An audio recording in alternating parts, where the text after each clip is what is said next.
नमस्कार दर्शकों, मैं दीक्षा और आज RSC न्यूज़ की टीम पहुंची है मध्य प्रदेश के जिला रायसेन में।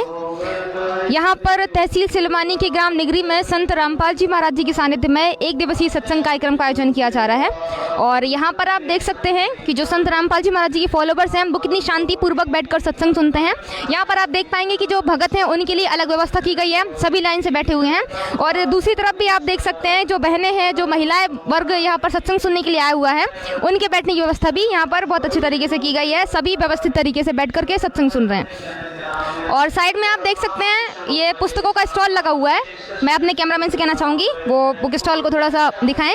आप देख पा रहे हैं वहाँ पुस्तकें रखी हुई हैं। गीता तेरा ज्ञान अमृत है और ज्ञान गंगा पुस्तक है, वो यहाँ पर रखी हैं। और जो फॉलोवर्स हैं, अक्सर हमें देखने में मिलता है कि जो फॉलोवर्स हैं संत रामपाल जी महाराज जी के, वो इन पुस्तकों की सेवा करते हैं, जो जन जन तक ये संत रामपाल जी महाराज जी के द्वारा दिया हुआ ज्ञान पहुँचाते हैं। अभी हम जो फॉलोवर्स यहाँ पर सत्संग सुनने के लिए आए हुए हैं, हम उनसे चर्चा करेंगे कि उन्हें सत्संग में आने से क्या लाभ प्राप्त होते हैं। नमस्कार सर। सर क्या नाम है आपका? भगत कैलाश दास भगत। सर पर देख रहे हैं कुछ पुस्तकें रखी हुई हैं, ज्ञान गंगा है, गीता तेरा ज्ञान अमृत है और दूसरी पुस्तक है हिंदू धर्म महान। तो सर इन पुस्तकों को बेचने का आपका क्या उद्देश्य है? इन पुस्तकों का बेचने का उद्देश्य ये है, हमारे परमात्मा जी बता रहे हैं, ये यथार्थ जो अपन भक्ति कर रहे हैं, मतलब भगत लोग कर रहे हैं, जो अपनी सदग्रंथों में है वो, लेकिन उनमें किसी को पता नहीं उसका। तो परमात्मा संत रामपाल जी महाराज हमें बताते हैं कि सतभक्ति इस प्रकार से की जाती है और सतभक्ति के लिए ये मंत्र किए जाते हैं, वो इनका समावेश इन पुस्तकों में किया गया है। सर ये पुस्तकें आप किस रेट पर बेचते हैं? ये पुस्तकें बहन जी वास्तविक इसका जो है नहीं छप के पड़ती हैं 100 रुपये में लगभग, लेकिन परमात्मा जी के आदेश है कि ये धर्मार्थ मूल्य 20 रुपये और हर घर घर तक ये ज्ञान पहुंचना चाहिए। सत्य ज्ञान प्रचार की पुस्तकें हैं। सर ठीक है, लेकिन हम आपसे ये जानना चाहेंगे कि हमारे गीता और वेद ये मतलब हमारे हिंदू धर्म के सदग्रंथ माने जाते हैं, तो उसके बाद हम ये ज्ञान गंगा पुस्तक को क्यों पढ़ें या गीता तेरा ज्ञान अमृत पुस्तक को ही क्यों पढ़ें? क्या कहना चाहेंगे? एक गीता तेरा ज्ञान अमृत तो ज्ञान गंगा में दोनों पुस्तकों में अपने जो सदग्रंथ हैं उनका मूल जो चीज़ निकाल के मालिक ने जो बताई है, वास्तविक ज्ञान से परिचित कराया, उसका समावेश इसके अंदर है। सर बहुत बहुत धन्यवाद। तो दर्शकों, जैसा आपने सुना कि ये जो पुस्तकें हैं गीता तेरा ज्ञान अमृत और ज्ञान गंगा, इन पुस्तकों के अंदर हमारे जो पवित्र सदग्रंथ हैं, चारों वेद व गीता, उनका समावेश है। अपनी तरफ से इन पुस्तकों में कुछ भी नहीं लिखा गया है। ठीक, यहाँ पर आप देख पा रहे हैं कुछ यूथ जो संत रामपाल जी महाराज जी का सत्संग सुनने के लिए आए हुए हैं। हम उनसे थोड़ी सी चर्चा करते हैं कि वो क्यों आते हैं। नमस्कार सर। नमस्कार सर, क्या नाम है आपका? मेरा नाम युवराज दास है। सर हम आपसे जानना चाहेंगे कि आज यहाँ पर जो सत्संग चल रहा है, और दूसरी बात आज मकर संक्रांति है, तो लोगों को हमने देखा है कि वो नर्मदा नदी में या गंगा स्नान करने के लिए जाते हैं, लेकिन आप और जो इतनी सारी संगत है वो सत्संग सुनने के लिए आई हुई है, तो क्या मतलब आप यहाँ पर किस लिए आए हुए हैं? क्या डिफरेंस पाते हैं आप? जी, हमारे गुरु जी के द्वारा बताया गया है कि केवल स्नान मात्र से, गंगा स्नान और नर्मदा स्नान से मुक्ति नहीं होती है, ना ही पाप कटते हैं। वो पाप कटते हैं तो केवल और केवल सत भक्ति करने से और सत्संग सुनने से कटते हैं। इसलिए हम लोग हर संडे को मतलब गुरुजी के द्वारा बताया गया सत्संग सुनते हैं और पाप कटवाते हैं। सर एक बात और हम आपसे पूछना चाहेंगे कि आज का जो युवा है वो हम देखते हैं कि वो नशे में व्यस्त हैं या अधिक मतलब जो बुराइयों में व्यस्त हो चुके हैं, और दूसरी बात इंटरेस्ट लेते हैं वो केवल सोशल मीडिया पर फिल्म देखने में या गाने सुनने में या अदर चीज़ों में। लेकिन आप भी एक यूथ होने के बावजूद सत्संग सुनने के लिए आए हुए हैं, क्या कारण है?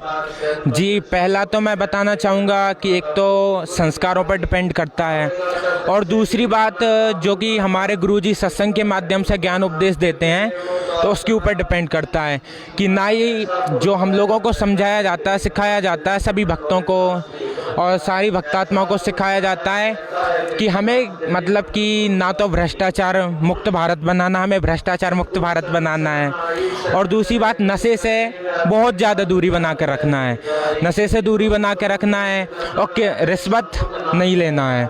मतलब ये सब मानवता की वो नींव पेश कर रहे हैं हमारे गुरुजी, तो उसी के आधार पर हम लोग चल रहे हैं। धन्यवाद। सर क्या नाम है आपका? डॉक्टर केशव गौर। सर कहाँ से आए हैं आप? मैं गैरतगंज रायसेन MP से आया हूँ। सर आप यहाँ पर सत्संग में किस लिए आए हुए हैं? सत्संग में यहाँ पर संत रामपाल जी महाराज जी का सत्संग समागम था, तो वहाँ पे सब लोग आए हुए हैं, परिवार से भी लोग आए हैं और कुछ जगत की पुण्यात्माएं भी दास के साथ आई हुई हैं।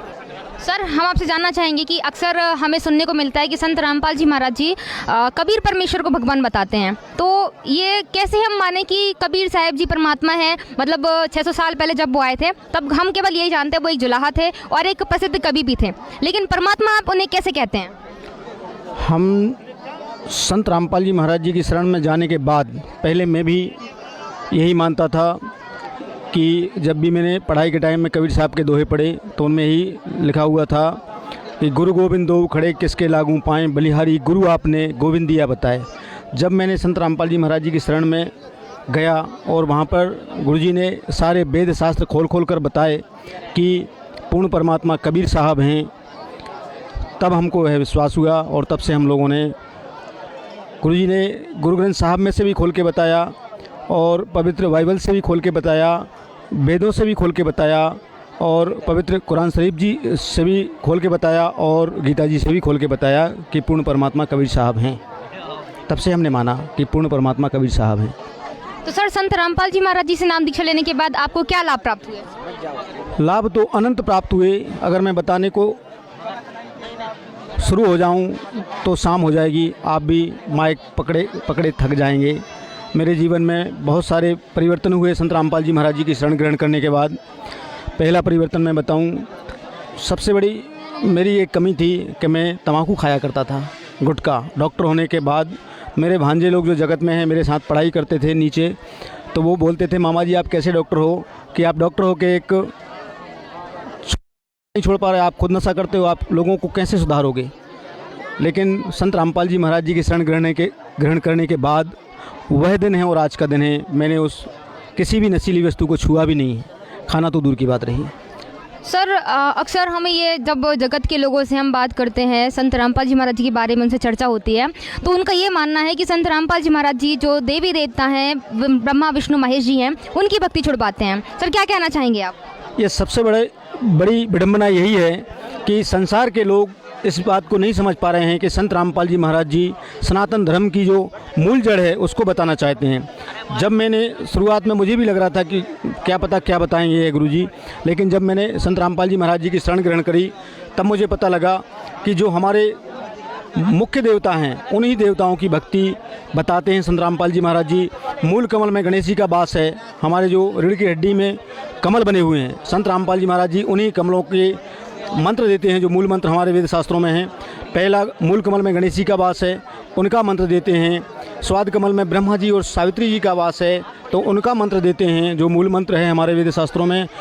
दूसरा नाभि कमल में विष्णु भगवान और लक्ष्मी जी का वास है, तो संत रामपाल जी महाराज उनका मूल मंत्र बताते हैं। हृदय कमल में शिव जी और पार्वती जी का वास है, तो संत रामपाल जी महाराज जी ने हमें उनका मूल मंत्र बताया है। और कंठ कमल में दुर्गा जी का वास है, तो संत रामपाल जी महाराज जी ने प्रथम मंत्र में हमें इन्हीं मुख्य देवी देवताओं की भक्ति बताई है जो शास्त्रों की विधि के अनुसार संत रामपाल जी महाराज जी बताते हैं। और उस भक्ति को करने के बाद हमें अनेकों शारीरिक, आर्थिक और मानसिक लाभ होते हैं।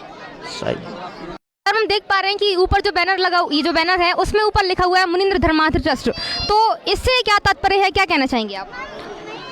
संत रामपाल जी महाराज जी के दिए ज्ञान के अनुसार जब हमने वेद शास्त्रों में देखा तो गुरुजी बताते हैं कि पूर्ण परमात्मा कबीर साहब चारों युगों में आते हैं। तो ये मुनीन्द्र राम नाम से परमात्मा कबीर साहब त्रेता युग में आए हुए थे और उसी नाम को लेकर हमारे भक्ति मुक्ति ट्रस्ट ग्रुप ने यह नाम मुनीन्द्र धर्मार्थ ट्रस्ट बनाया है। उसी परमात्मा वाणी बताते हैं, सतयुग में सत सुकृत कर टेरा और त्रेता नाम मुनीन्द्र मेरा, द्वापर में करुणामय कहाया और कलयुग नाम कबीर धराया। इस तरह से परमात्मा चारों युगों में आते हैं और अपने असली नाम कबीर नाम से परमात्मा कलयुग में आए हुए हैं। बहुत बहुत धन्यवाद।